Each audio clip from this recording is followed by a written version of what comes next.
Dark clouds hovered over the windswept coasts of Barbados, as if nature itself tried to whisper warnings to those who dared disturb the dead.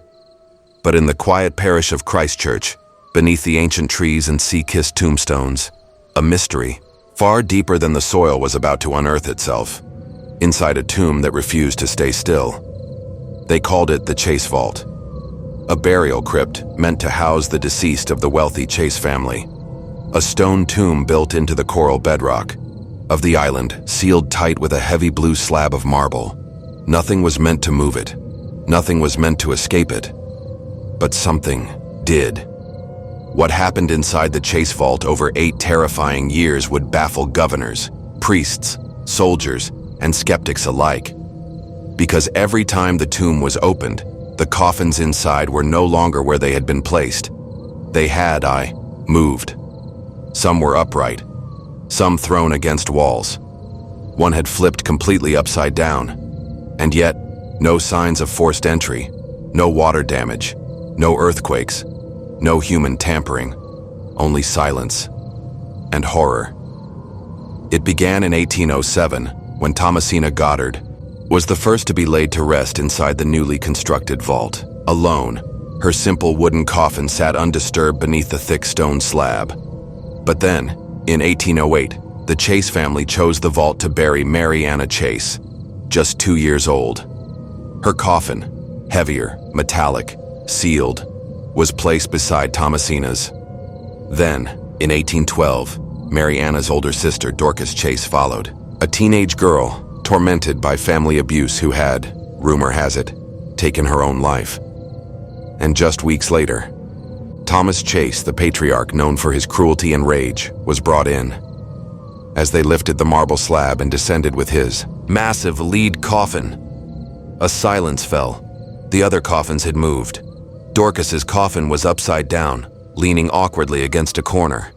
Mary Anna's was shoved violently against the wall, but Thomasina's wooden coffin remained untouched. Panic spread among the burial team. Some whispered of earthquakes, but none had been reported. No signs of tremors. And the slab itself? Undisturbed.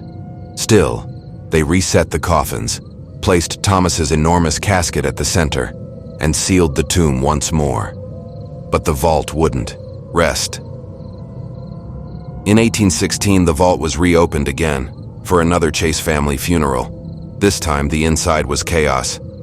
Every coffin had been tossed. Dorcas's was shattered, Mary Anna's dented. Even Thomas's massive coffin, requiring 6 men to carry, was found jammed awkwardly against the door, as if trying to escape. There was no sign of flooding, no cracks.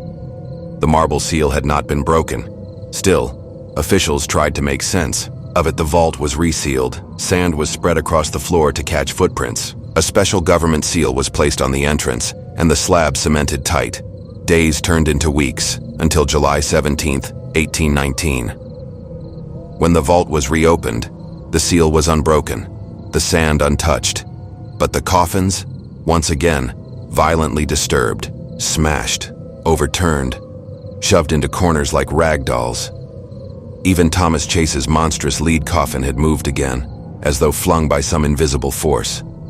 No footprints, no signs of entry, no explanation. Witnesses included respected officials, masons, and the governor himself, Lord Combermere, who reportedly turned pale at the sight. It was no longer a mystery. It was a phenomenon. Some blamed angry spirits, perhaps Dorcas, who had never forgiven her father. Others whispered of voodoo, demonic forces, or that Thomas Chase himself had cursed the tomb, binding his wrath to the vault in death. But the most terrifying part? Nothing ever tried to get in. Something inside was trying to get out. By 1820, the Chase Vault had gained a terrifying reputation. The family, now terrified to use it, ordered all coffins removed and buried elsewhere. The crypt, once a grand resting place, was abandoned, but the vault still stands today, empty, cold, sealed shut, and no one dares open it again, because whatever force dwelled in that tomb was never explained and never stopped. Even today, some, Say if you walk by the chase vault at night, you'll hear metal scraping against stone, like something heavy being dragged. Again and again.